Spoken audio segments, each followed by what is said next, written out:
કોલેજના આચાર્યશ્રી પ્રિય કહી શકાય, મિત્ર કહી શકાય. પટેલ સાહેબ, સાથી વક્તાઓ, મિત્રો, અનેક નિમિત્તે અમે સાથે થઈ જતા હોય છે. એવા પ્રિય અજયસિંહ, પ્રિય નિવ્યાબેન, ભીખાભાઈ અને બીજા લગભગ બધા પરિચિત મિત્રો છે, ચહેરાઓ છે. નવી ટીમ ખરેખર સક્રિય આવી રહી છે ગુજરાતીમાં, એવું તો લાગે જ છે. અને લગભગ દરેક જગ્યાએ બીજાંકુરો ફૂટતા રહ્યા છે ને એનો પરિચય નલિનીમાં ભીખાભાઈ આપતા હોય તો ઓળમાં રાઘવ આપતો હોય. ગમે છે આ બધું. ઋણ સ્વીકાર સૌનો. અને મારી વાત, હું સભાન છું કે મારે બીજ વક્તવ્ય આપવાનું છે, એટલે એના માપથી પરિચિત છું. બીજને હું વૃક્ષ નહીં બનવા દઉં. અને અધિકૃત જેમના ક્ષેત્રો છે એમાં પણ પ્રવેશ નિષેધ માનીશ. કારણ કે જે કૃતિઓ વિશે વાત થવાની છે મારા પછી, એ બધી ભણાવેલી છે, ભણાવું છું, વાંચેલી છે. અનાયાસ આવી જશે તો હું પાછો સભાનતાથી પાછો વળી જઈશ.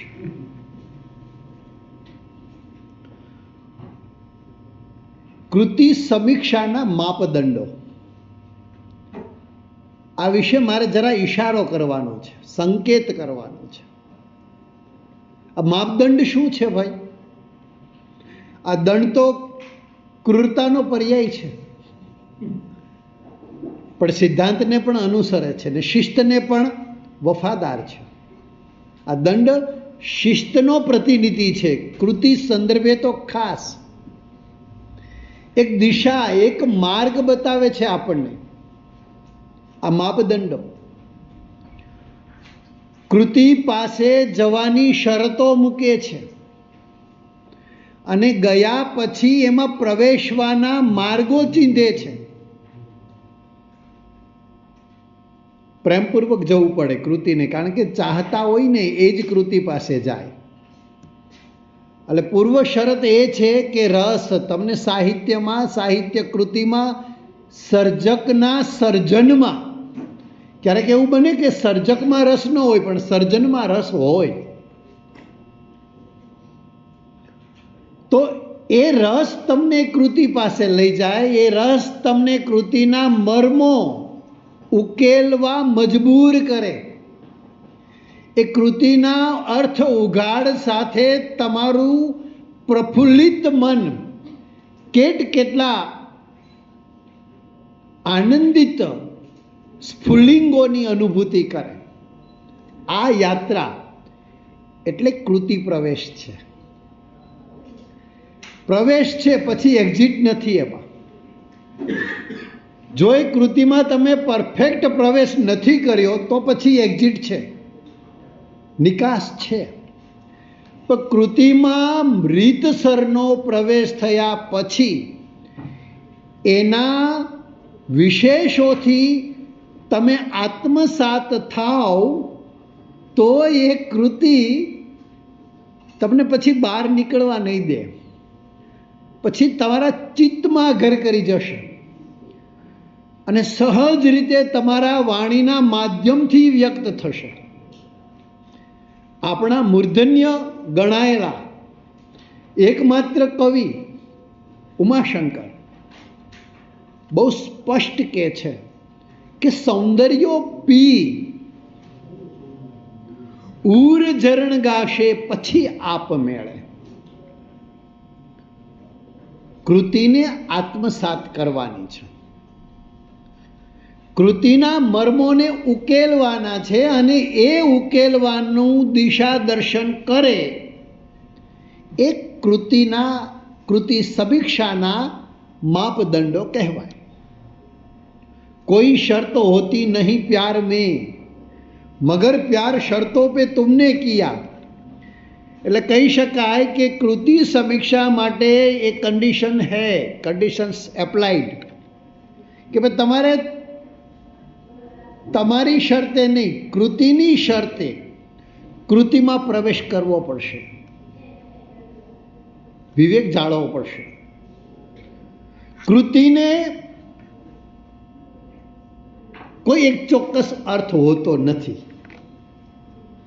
ક્યારેક તો સર્જક કલ્પ્યો, સર્જક આલેખ્યો કે સર્જક ચિંધ્યો અર્થથી પણ કૃતિ ઉપર ઉઠતી હોય છે અને એ ભાવક પામી શકે. શ્રોતામાં અને ભાવકમાં ફરક છે. સાંભળે એ શ્રોતા છે, સમજે ભાવક છે. એક હિન્દી ફિલ્મનો સંવાદ છે, ડાયલોગ. તમે પૂછો આ સંવાદ એટલે શું? ડાયલોગ છે, તુझे બોલના આતા હૈ, બાતે કરના નહીં આતા. આ સાંભળવું અને સમજવુંમાં જે ફરક છે ને એ ત્યાં છે. બીજી એક વાત પહેલા બાંધી લો, મારા વક્તવ્યની શરૂઆત પૂર્વે એમાંય કન્ડિશન છે કે હું જે માપદંડ તમને થોડા બતાવું એ સિવાયના પણ માપદંડો હોવાના જ, હોઈ શકે નહીં, હોવાના જ. કારણ કે મારો તો સન અને ડૉક્ટર બંને મેડિકલ ફિલ્ડમાં છે અને સામાન્ય રીતે કેટલાક દર્દ માટે કોઈ ચોક્કસ દવા હોય છે, પણ પ્રત્યેક દવા એક નિશ્ચિત જ દર્દ માટે કામયાબ નીવડે એવું નક્કી નથી. મેડિકલ ફિલ્ડ એ કહે છે. કારણ કે વ્યક્તિએ એના જે જીન્સ છે, એનું જે બંધારણ છે, એની પ્રકૃતિ છે, એને અનુરૂપ એને દવા કામ લાગે. એમ કૃતિ વિશે પણ હું કહી શકું કે એક કૃતિનો અર્થ એક ભાવક કરે છે, બીજો ભાવક એનો જુદો અર્થ કરી શકે.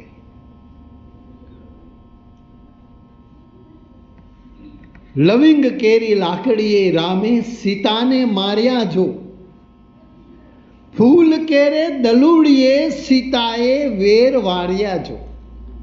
આ લોકોક્તિ, લોકગીતની પંક્તિ. સીતા ભક્ત હશે અને એમાં રામ અને સીતાનો પ્રેમ ભાવ દેખાશે. કોઈ પતિ પત્ની હશે, એમાં દાંપત્ય જીવનના ખટ્ટા મીઠા ઝઘડાનો રસ અનુભવાશે. કોઈ સ્ત્રી સશક્તિકરણની વિચારધારાવાળા બહેન હશે તો એમાં એ જો રામ જો કશુંક કરી શકે તો સીતા પણ વળતો પ્રત્યુત્તર આપી શકે, પ્રહાર કરી શકે, એવા દૃષ્ટિકોણથી જોશે. કોઈ પ્રેમીવાળા જુદા દૃષ્ટિકોણથી એમને જોશે.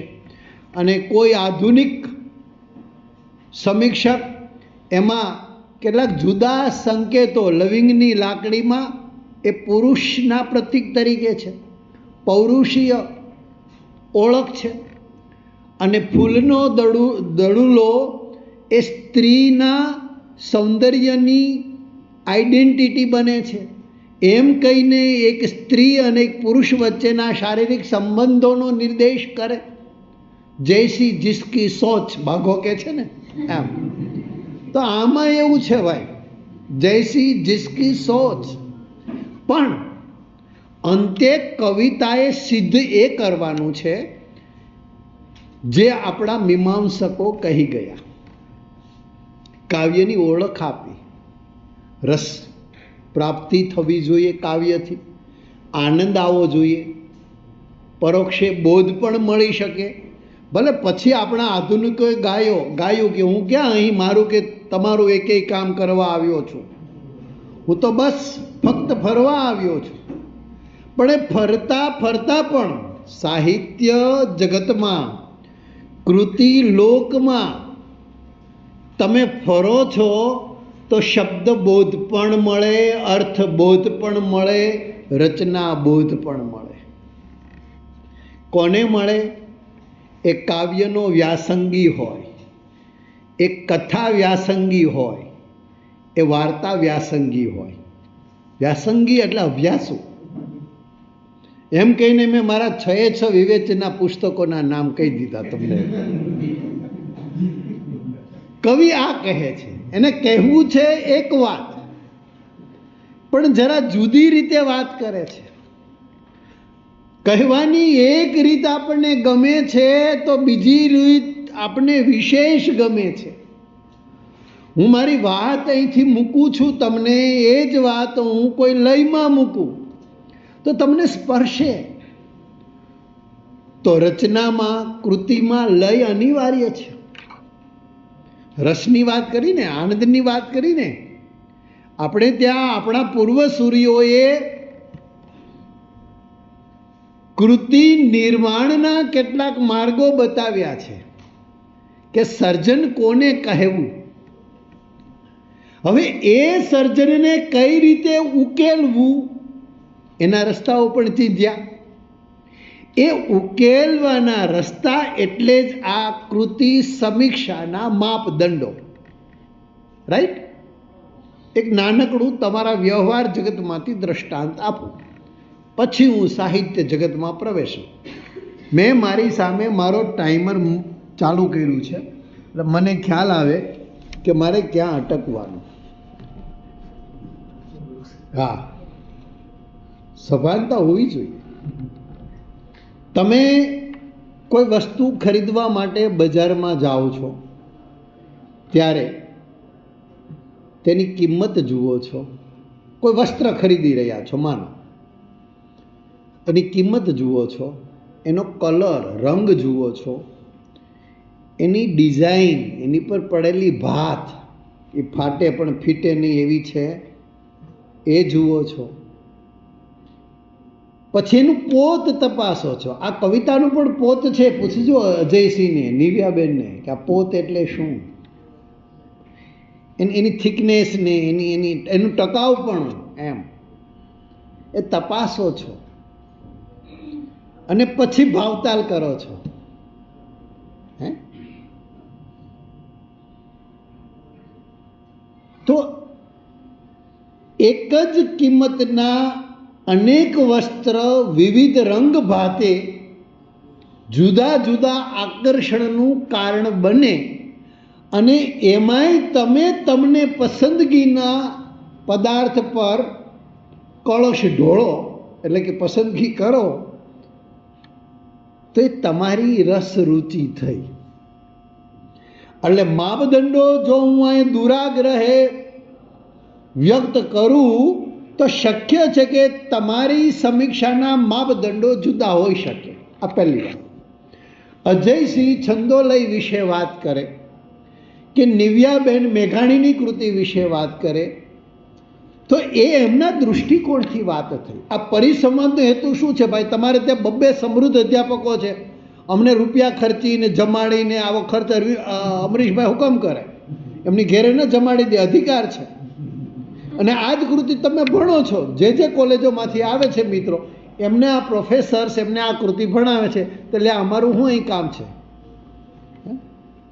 યુગોના યુગો તને રાખી જોયો, હવે તારું તે કામ અહીં શું છે? કયો ભગત? સુંદરમ. એક જુદો દ્રષ્ટિકોણ, સમીક્ષાનો એક જુદો માર્ગ બતાવવા આવ્યા છે આ બધા. ભાઈ તમારા સર તમને જે આ કૃતિ ભણાવે ને છંદોલયની, કે હાથ હરખથી હેઠા જુઠ્ઠા એની વેદના કોણ બૂਝે, પથ્થર થર થર ધ્રુજે. આ નિરંજન ભગતને એ જે દૃષ્ટિકોણથી ભણાવે છે એ સાચા છે, પણ હું તો આ રીતે જોઉં છું. મારે વડોદરા જવું છે તો મારી પાસે 3 માર્ગ છે, 3 માર્ગ છે. મને ગમતો અનુકૂળ થતો માર્ગ હું પસંદ કરું છું. અહીંયા બીજો માર્ગ બતાવવા અમે આવ્યા છીએ કે એ માર્ગ સાચો, આ પણ સાચું, એ પણ સાચું. તમે રિજેક્ટ કરેલો પદાર્થ, વસ્ત્ર, તમને કપડું ગમ્યું જ નથી. મેં તો કપડાનો ધંધો કર્યો છે, તો એ કઈ થોડો પેલો દુકાનદાર એની ઘેરે રાખશે? એ જ વસ્ત્ર બીજી વ્યક્તિ લઈ જાય છે. 5 એક જ પ્રોડક્ટ હોય એની 5 નંગ હું લઈ આવું છું મારી દુકાને વેચવા, કલર જુદા છે. હા, સાઇઝ પ્રમાણે આપણે આગ્રહ ન કરીએ, પણ એક જ સાઇઝના હોય અને છતાંય એવું નથી થતું કે મારે એક પણ વસ્ત્ર પડ્યું રહ્યું હોય. દરેકને એનો ખરીદનાર છે, દરેક. તો શબ્દને પણ પ્રયોજનાર કવિ છે. સવાલ એ છે કે શબ્દને કઈ રીતે પ્રયોજે છે. તમારો રિજેક્ટ થયેલો માલ બીજાને શ્રેષ્ઠ લાગે છે, કારણ કે એમની પાસે પહેલો વિકલ્પ હતો એ તમે લઈ ગયા છો, પછી 4 વિકલ્પ રહ્યા છે, એમાંથી એ લઈ જાય 3 વિકલ્પ, ત્યારે એને 3માંથી ઉત્તમ શોધવાનું છે. 2 વૈદ્યા છે, એક છે ત્યારે દુકાનદાર એમ નહીં કે 4 વેચાઈ ગયા છે હવે બીજું નથી, કે આ એક જ પીસ છે, શ્રેષ્ઠ છે, સેમ્પલ માટે લાવ્યા છે, તમને બરાબર જચશે, અને રાજી થતાં થતાં લઈ જાય છે ને પહેરે છે. શબ્દની ચયન કરવું એ કવિના હાથમાં છે. કાવ્ય અથવા તો સર્જન એ કોશ નથી, શબ્દકોશ નથી, અને છતાંય શબ્દકોશથી દૂરની વસ્તુ પણ નથી. બતાવો મને એવી કવિતા કે જેમાં જોડણી કોશની બહારનો કોઈ શબ્દ આવ્યો હોય, અથવા તો એવી કોઈ કવિતા બતાવો કે જે તમારા માટે એમાં કોઈ શબ્દ અપરિચિત હોય તો એ તમારી મર્યાદા છે. તમે તમારી ભાષાથી અપરિચિત છો. હવે આજે તો ભાષાથી દૂર જતા રહ્યા છે, દૂર કહી દૂર એમ. એટલે તો આપણે હવે તો ગુજરાતી કરવું પડ્યું છે. એટલે તો હરદ્વારને ગાવું પડે છે કે હે ભગવાન, આ કરતા દે મરવાનું, મારે હવે ગુજરાતી કરવાનું. પણ કવિ શબ્દકોશનો શબ્દ પ્રયોજે છે, પણ આપણા જાણીતા ક્રમમાં નહીં. હું શાક લેવા જાઉં તો હું કાછિયાને એમ જ કહું કે ભાઈ રીંગણાનો શું ભાવ છે, અને આ બટેટા ટમેટા કેમ દીધા. આપણી વ્યવહારની ભાષા છે એ હું સમજું છું, કાછો સમજે છે, બાજુમાં એક કોઈ ઊભા છે એ સમજે છે, એ નહીં પૂછે, પેલો ભાવ કહેશે એટલે એ બેનને લેવા હશે તો લેશે, નહીં લેવાય તો પૂછ્યા વગર ના સમજી જતા રહેશે. નાટ્યકાર વળી એ જ વાતને જરા નાટકમાં પ્રયોજે તો કાછિયા કહે મને કહે આ રીંગણનો ભાવ શું છે, કહે. એમની અભિવ્યક્તિ છે.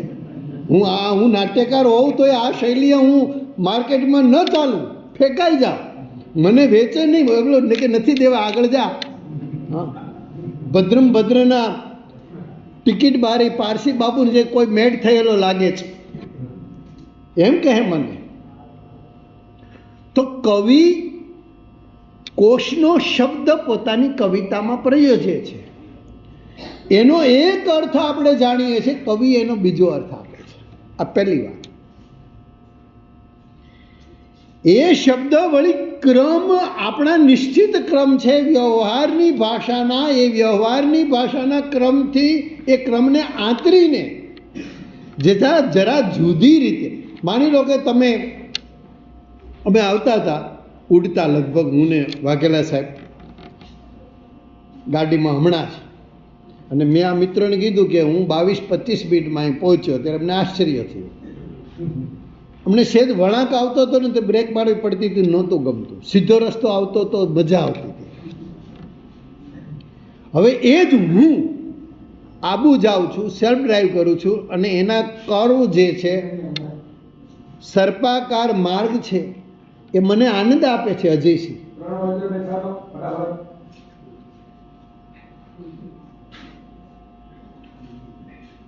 એ મને આનંદ આપે છે સર્પાકાર માર્ગ. તો સર્પાકાર માર્ગનું એક જુદું સૌંદર્ય છે, એનું આનંદ વિશ્વ જુદું છે. સવાલ એ છે કે મને પીડા વચ્ચે મારા શારીરિક દર્દમાં કોઈ વસંત ઋતુની કવિતા સમજાવે તો ન હું માણી શકું, તો એ વાંક મારો છે. એમાં વાંક જરા અમારોય છે. એક તો કઈ સિતારા જ ઉગ્યા નહોતા ને અમે પણ ક્ષમાઓ બુઝાવી દીધી, એમ કવિ કહે છે. તો શું છે આ સિતારાને સમાન? વાસ્તવ જગતની અંદર જે અન્યાયો, અત્યાચારો, ખોટા કામ થઈ રહ્યા છે એમાં આપણે બોલતા નથી, તો આપણો વાંક છે એમ કહેવા માગે છે, પણ સીધી રીતે નથી કહેતા. જરા જુદી રીતે કીધું. ઉમાશંકર તો એમ કે છે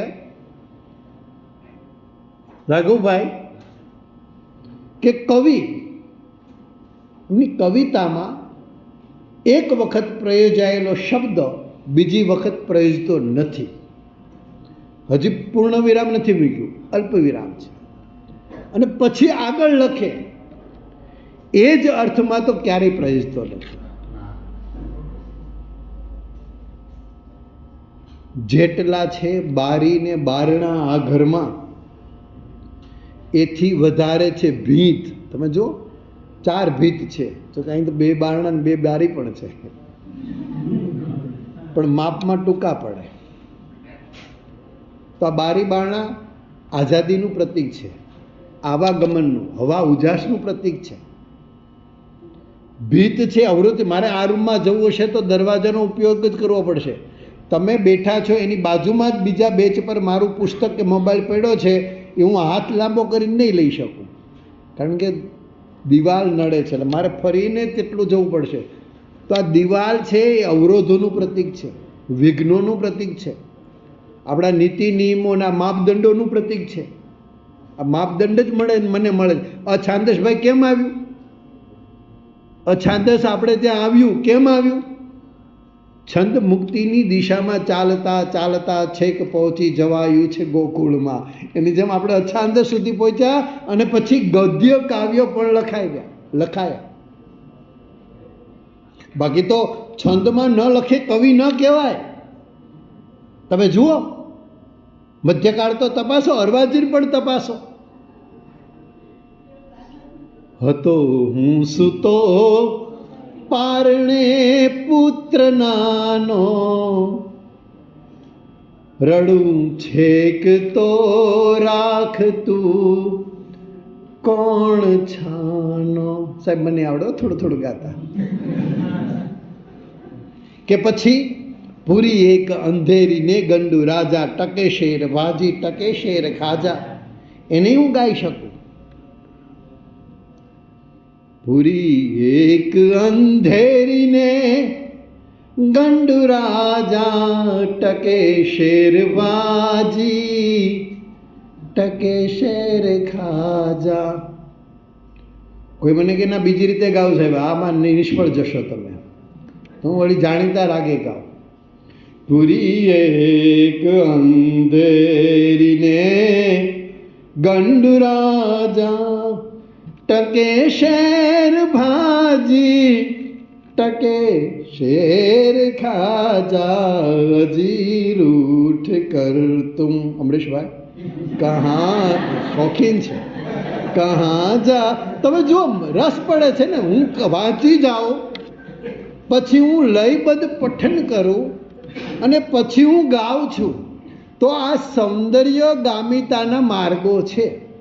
એટલે કાવ્યની પૂર્વ શરત એ છે કે એમાં રસ તો પડવો જોઈએ, પણ એ સૌંદર્ય લક્ષી પણ હોવું જોઈએ. સૌંદર્ય એટલે રૂડું રૂપાળું હોય એમ જ નહીં, કાળું હોય તોય ચાલે. બળવંતરાય ઠાકરે કહ્યું હતું, ઠાકોર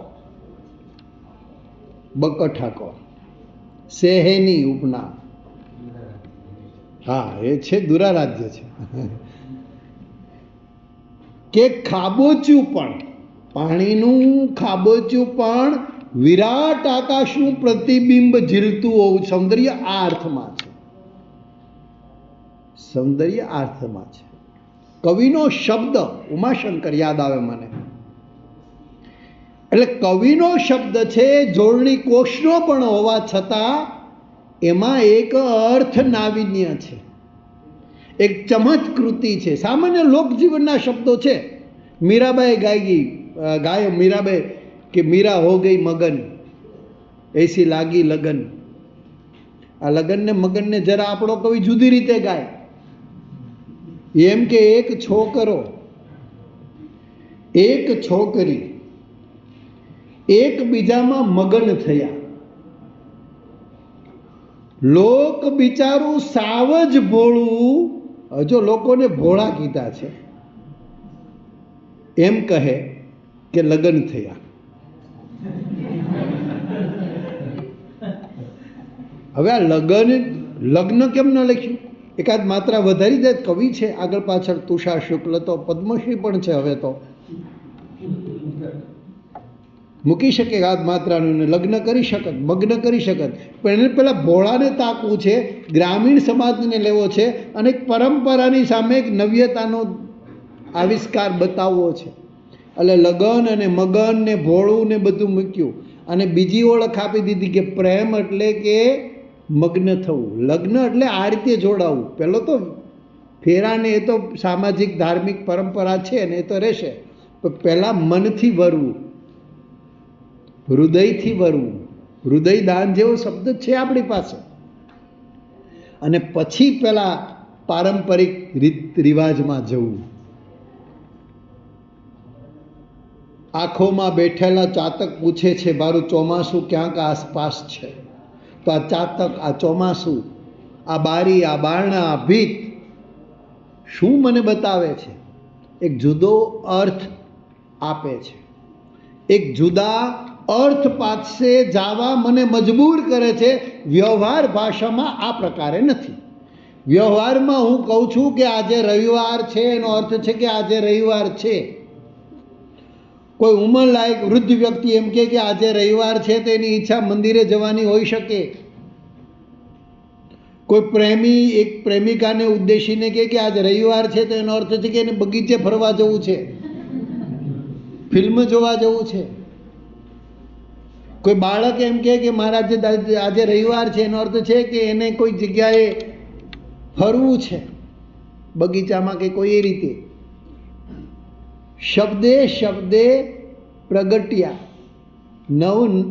અવનવા અર્થો.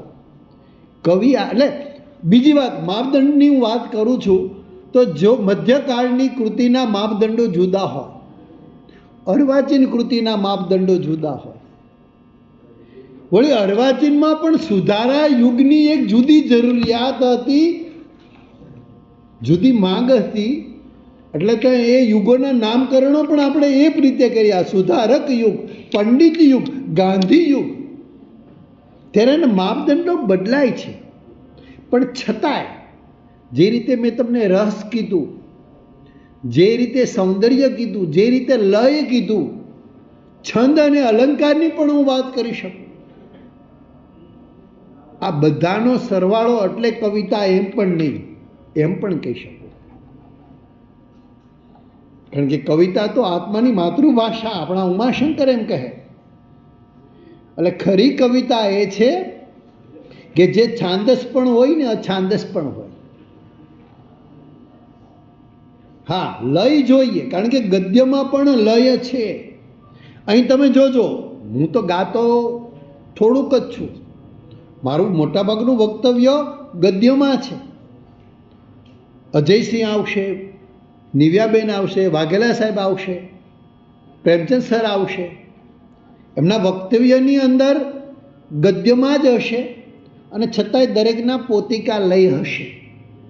તમારા વર્ગમાં તમને ભણાવતા તમારા વિષયના પ્રોફેસર અનેક છે અને એક તમને વિશેષ સ્પર્શે છે, એક તમને અલ્પ સ્પર્શે છે, કારણ કે એમનો લય તમને માફક આવ્યો છે. હા, એ જરૂરી છે કે ભાવ, વિષય અને શબ્દને અનુરૂપ લય હોવો જોઈએ કવિતામાં કે કૃતિમાં. ગદ્ય કૃતિને એનો લય છે. ચીનુ મોદી કહેતા કે અછાંદસ એમણે જ લખવું જોઈએ કે જેમને છંદ આવડતા હોય. મેં એવા કેટલાય છાંદસ કાવ્ય જોયા છે કે જેમાં છંદના, વાઘેલા સાહેબ, છંદના તમને ટુકડાઓ જોવા મળે, ક્યારેક તો આખી પંક્તિ છંદની હોય. હા, હું કટાવની વાત નથી કરતો, પૂરી સભાનતા સાથે. કટાવ લાગે તમને અછાંદસ દેખાવો એની પંક્તિ યોજનાને કારણે, પણ કટાવ એક છંદ છે. પણ એ સિવાયના જે લોકો છાંદસ સંગ્રહો આપે છે, છંદ નથી આવડતા માટે પણ આપે છે. છંદ આવડતા હોય, એમણે આપ્યા હોય, એ તો ખ્યાલ આવે ને, કાન હાજર હોય. હે, તાનસેન નહીં, કાનસેન. કાનસેન બનવું પડે તમારે કે હા આમાં કયો છંદ છે, આ ટુકડો કયો છે. મને છંદ આવડે છે કે નહીં એ પ્રયોગ માટે તો મેં 3 ખંડ કાવ્યો લખ્યા હતા. જાણીતી ગુજરાતી વાર્તાઓને આધારે, પોસ્ટ ઓફિસ હોય કે મુકુંદરાય હોય, પણ છંદ તમને ખ્યાલ આવે. અરે ચીનુ મોદી કહેતા કે છૂટા હાથે સાયકલ ત્યારે જ ચલાવી શકાય કે જ્યારે સાયકલ પૂરી આવડતી હોય, નહીતર પડીએ. એમનો ઈશારો હતો આ છાંદસ લખતા કવિઓ તરફનો. એટલે કૃતિ સમીક્ષાના માપદંડોમાં પહેલાં તો એ હોવા જોઈએ કે કૃતિના સ્વરૂપ કે એના છંદ કે એની અછાંદસની અનિવાર્યતા વિશે એ માપદંડ આપનાર એ સમજતો હોય, જાણતો હોય, જાણતલ હોય. પછી જાણતલ જોગીડો એમ કરી બોલે, પછી એ ઉકેલી શકે કૃતિને. સોનેટના નિયમો છે, 14 પંક્તિ, બાહ્ય આકાર, છંદમાં જોઈએ કોઈ પણ છંદ, છંદ અનિવાર્ય છે, પંક્તિ અનિવાર્ય છે. ગીતમાં પણ લય અને ભાવ અનુરૂપ છે, ફરજિયાત છે. ગીત લાંબુ ન હોય, કારણ કે ઉર્મી તો એક ક્ષણિક હોય છે. ઉર્મી કાવ્ય કીધા છે ગીતને, ઉર્મી ગીત કહ્યું છે. તે ઉર્મી બહુ જાજી ન ટકે એટલે 2 અંતરા, વધીને 3 અંતરા, બસ પછી ભાવ તૂટે. અને એવા જોયા છે, સમર્થ સર્જકોના ગીતો પણ લંબાયા છે, ત્યાં ભાવ તૂટ્યા છે. અને દરેક કૃતિના સ્વરૂપના જેમ માપદંડ છે, વાર્તા હોય તો હું કહું, ફિલ્મના પણ માપદંડ છે. ફિલ્મ આપણે જોવા જઈએ છીએ ત્યારે માત્ર ફિલ્મ જ જોઈએ છે, ના, હું તો અનેક પાસાથી જોઉં છું કે સંવાદ બોલનાર વ્યક્તિ એ જે વસ્ત્ર પહેર્યા છે એનો પણ એક અર્થ છે, એના પશ્ચાદભૂમા દિવાલનો રંગને પણ એક અર્થ છે, જે પ્રોપર્ટી છે બેકગ્રાઉન્ડમાં, એટલે કે દિવાલ ઉપર ભીતચિત્ર હોય કે ટેબલ ઉપર કોઈ સામગ્રી પડી હોય, એ પણ અર્થપૂર્ણ છે. અને કેમેરાની સ્થિતિ, ક્લોઝઅપ લે છે, લોંગ શોટ છે, નીચેથી લીધો છે, પેલો સંવાદ બોલે છે, પાછળથી લીધો છે, એ દ્રશ્ય ફિલ્માંકન કર્યું છે, આ પ્રત્યેકને અર્થ છે. એ ઉકેલતા આવડે તો તમને ફિલ્મને જોવાની, જાણવાની ને માણવાની મજા આવે. તમે કહેશો સાહેબ એ બધું તમે કરો, તમે પ્રેમની વાતો કરશો, અમે કરીશું પ્રેમ, અમે તો ફિલ્મ જોવા જ જઈએ છીએ, ફિલ્મ જ જોઈશું, તમારી મરજી. પણ અભ્યાસુ એ સમીક્ષકે, કારણ કે કૃતિ સમીક્ષાની વાત છે, તો સમીક્ષકે કૃતિ પાસે એ રીતે જવું પડે કે વિનોદ જોશી શા માટે એમ કે સખી મારો સાહેબો સૂતો, સખીને સંબોધીને કહે છે, ને અમુક વાતો સખીને જ થતી હોય છે. આજ મને મોર પીછના શુકન થયા સખી, સખી આવે, નરસિંહથી શરૂઆત કરો ને, સખી તો આવે છે, દયારામમાં આવે છે, તો વિનોદ જોશીને રમેશ પારેખમાં ન આવે એ નવાઈ નથી, આવે. પણ એના અર્થ મોરપીછનું શુકન એટલે તો સારી વાત છે. કૃષ્ણ સામીપ્યનો ભાવ રમેશ પારેખ એમાં આલેખે છે, પણ પછી ખબર પડે કે મોરપીછ જ છે, કૃષ્ણ નથી, આભાસી સુખ છે. જે રીતે લોકગીતમાં કહે છે, આજરે સપનામાં મેં તો ડોલતા ડુંગર દીઠા જો, ખળખળતી નદીયું રે સાહેલી મારા સપનામાં. એ સપનું છે, વાસ્તવ નથી, આભાસી સત્ય છે. સાસરે આવેલી કન્યાને જે સ્વપ્ન બતાવ્યા હતા એ બધા ખોટા પડી રહ્યા છે, એ ઝીણા ઝાડ ઉગી રહ્યા છે,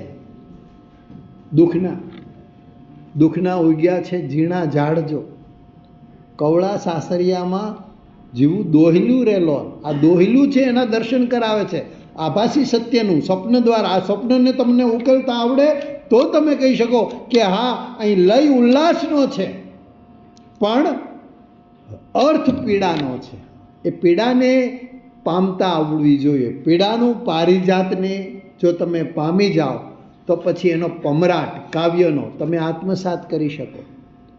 રમેશ પારેખ એટલે જ કહે છે કે અહીં વરસાદના અર્થ થાતા, છાપરે છાપરે સાવ નોખા. છાપરે છાપરે વરસાદનો અર્થ, વરસાદને એક અર્થ નથી. હિન્દી ફિલ્મનો નાયક વળી પાછો પોતાના અંદાજમાં એમ પણ કહે કે અબ કે બરસ એ શરારત હમારે સાથ હુઈ. मेरा ही घर छोड़ के सारे शहर में बरसात हुई. ગામમાં મકાન છે, વરસાદ ધોધમાર વરસ્યો છે, આખા ગામમાં વરસાદ, બધાના ખોરડા ભીંજાયા. એ કે મારું ખોરડું ન ભીંજાયું, કોરું રહ્યું. આ વરસાદ ત્યારે તમારે ઉકેલવો પડે, આવું બને જ નહીં. કુદરતના ક્રમમાં આવું ન બને. એટલે માથું ખજવાળો તો જવાબ મળે, હા આ રહ્યો. જવાબ એમ છે કે કોલેજમાં ભણતા હતા, FY SY TY સુધી પહોંચ્યા, બધાનું ગોઠવાઈ ગયું, હું બાકી રહ્યો.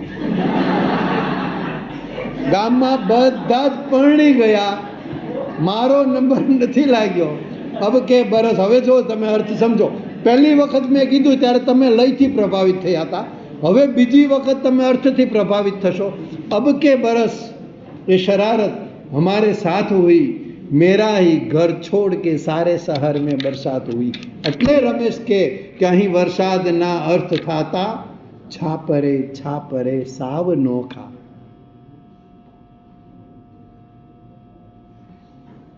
આજ વરસાદ નથી એમ ન કહેવાય રમેશ, એમ કહીએ આપણે ભીના ન થયા.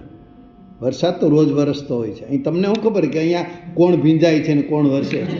તમે રહ્યો આ માપદંડોમાં. તમે પ્રેમની વાતો કરો, અમે કરીશું પ્રેમ. હે, સાંજને સમયે આરતી ટાણે ભીડ જામીતી બહુ. મંદિર હતું, ગામ ભક્તમય હતું, માતાજીનું, અંબાજીમાનું મંદિર. ગામ આખું ટોળે આવ્યો છે, પ્રેમિકા અને પ્રેમી પણ આવ્યા છે, દૂર ઊભા છે. એક આ પેલા ઝાલર વગાડે છે, આ બાજુ એક આ બાજુ વગાડે છે, અને ગામ ધૂન ગાય છે, જય અંબે માં, જય અંબે માં. હવે જુઓ, સાંજને સમયે આરતી ટાણે ભીડ જામીતી બહુ. જય અંબે માં, જય અંબે માં, જય અંબે માં.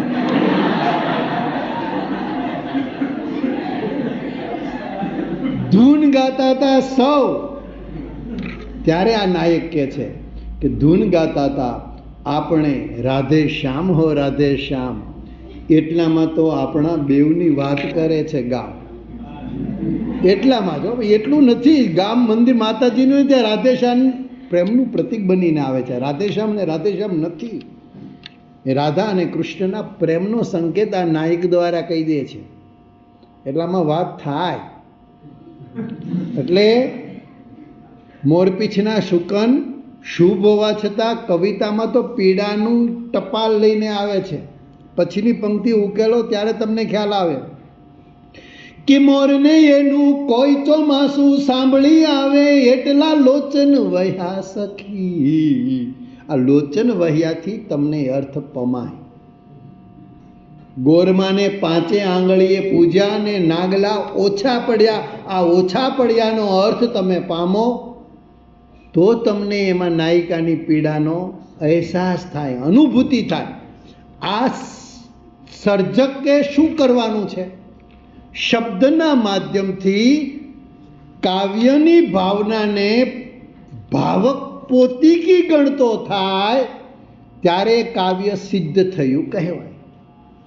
સખી મારો સાહેબો સૂતો, રીસાઈ ગયો છે, તાજા જ પરણેલા છે, પણ કંઈક મન દુઃખ થયું થાય એટલે મેળીએ નથી સુવા જતો રહ્યો, ફળિયામાં ખાટલો ઢાળીને હૂતો છે. સખી મારો સાહેબો સૂતો, સખી મારો સાહેબો સૂતો, ફળિયે ઢાળી ઢોલિયો. સખી મારો સાહેબો સૂતો, ફળિયે ઢાળી ઢોલિયો. હું તો હે હું તો કે હું તો મેળીએ ફાનસ ઓલવી, ખાલી પડખે પોઢી જા. ખાલી પડકું એકાંતનો, એકલતાનો, ખાલીપાનો ભાવ અને ભાર બંને દર્શાવે છે. પછી જુઓ, એમ પોઢી જતો નથી, પોઢી જવાતું હોત તો સારું થાત ને, નથી પોઢાતું એટલે પીડા પછી ઉકલે છે. પછીની પંક્તિમાં એક તો માજમ રાતની રજાય. રજાઈ તો ખાલી સાંકેતિક જ આવે, વાત તો રાતની કરવી છે. ધીરે ધીરે રાત વહી જાય છે, મિલનની ક્ષણો જતી રહે છે. જાગ મુસાફિર ભોર હુઈ. એમ અહીંયા તો રાત પડી, હવે જાગ નાયિકાને કહે છે. આ તો રાત વહી જાય. રજાઈના પ્રતીક દ્વારા વહેતી રાતનો સંકેત કેવો? ધબકારે ધબકારે, એટલે લઈ પણ અનુભવાય. એક તો માજમ રાતની રજાઈ, ધબકારે ધબકારે મારા પંડથી સરી જાય. એકલી ભાળી મુને એકલી ભાળી પાતળો પવન પોયણાથી પંપાળતો ઝીણો સાથીઓ કરી જાય. આ પોયણી કેમ આવી? પોયણી એટલે તળાવમાં રાતે ખીલતું ફૂલ, કમળ, દિવસે કમળ કહેવાય. કુસુમ એટલે ફૂલ, જે સૂર્યપ્રકાશમાં ખીલે એ કુસુમો કહેવાય. ચંદ્ર પ્રકાશમાં ખીલે એ ફૂલને કુમુદ કહેવાય. એટલે જ ગોવર્ધન રામ કુમુદની સામે સરસ્વતી ચંદ્ર મૂકે છે કે ચંદ્રને જોઈને ખીલે એ કુમુદ છે. કુસુમ સાથે મેળ ન પડે, આ ચંદ્રને અને કુસુમને ન મેળ પડે. આ બધું સાંકેતિક છે, એને ઉકેલવાનું છે. એકલી પાતળો પવન કીધો, વંટોળિયો નથી આવતો, હળવે હળવે હળજી આવે ને એમ પાતળો પવન. પોયણાથી પંપાળતો ઝીણો સાથીઓ કરી જાય, ચેતવે છે, જાગ મુસાફી. અને પછી એને એમ લાગે કે હું એકલી છું, એમ નહીં, એ એકલો છે. એ મારી જેમ પડખા ફેરવત કરવતે બદલતે રહે સારી રાત હમ.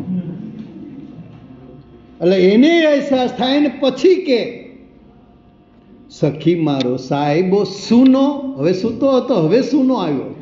એક જ માત્રાનો ફેરથી કેટલું અર્થ પરિવર્તન થાય. સખી મારો સાહેબો સૂનો, એટલો કોના જેટલો હું તો એટલું પૂછી પગમાં ઝાંઝર પહેરવા. પગમાં ઝાંઝર પહેરવું એટલે સમાધાન કરવાની તૈયારી. પગમાં ઝાંઝર પહેરવા દોડી જાવ સખીમાં. મૂળ વાત આ છે. આ જ કવિએ કહેલી એક વાત સાથે હું મારી વાતને પૂરી કરું. એમણે કહ્યું હતું વિનોદ જોશીએ કે હું એક વખત મહેમાનને મૂકવા સ્ટેશને જતો હતો, ત્યારે ગુજરાતી બોર્ડ લાગ્યું હતું, આપણે લક્ષ્મી ટોકીઝનો સંદર્ભ આપી શકીએ. ઓઢું તો ઓઢું તારી ચૂંદડી. નાયિકાનો પોતાના પિયુ તરફનો સમર્પણ ભાવ, મીરાપણું કહીએ ને કે મોરે તો ગિરધર ગોપાલ દૂસરોનો કોઈ, બીજું કોઈ નહીં. નાયિકા એમ કે છે મારે તો તું જ મારો પતિ, દૂસરા કોઈ નહીં. એ કે વાહ, સરસ. આ નાયિકાનો સમર્પણ ભાવ, પોતાના પ્રેમી તરફનો આમ દઢાક મક્કમ અભિવ્યક્તિ. ઓઢું તો ઓઢું તારી ચૂંદડી, બીજા કોઈ નહીં. પછી કે મહેમાનને મૂકીને પાછો આવ્યો. થિયેટર એ જ હતું, બોર્ડ એ જ હતું, હું એ જ હતો, પણ મને વંચાયું જુદું. આ કવિ વાંચી શકે. એમાં એમણે એમ વાંચ્યું કે ઓઢું તો ઓઢું તારી ચૂંદડી, નોય ઓઢું, મોડો આવીશ તો બીજાને ઓઢેલીશ. ઓઢું તો ઓઢું તારી. એટલે કવિ તો લખે, પણ એનો ઉકેલનારો છે ને, એનો સમીક્ષક છે ને, એ જ કૃતિને સાહિત્યિક કૃતિનો લેબલ લગાડી શકે, નહીતર નહીં. ઉત્તમ કૃતિ પણ ઉત્તમ ભાવક વિના વર્ણસ્પર્શી છે. ખરું?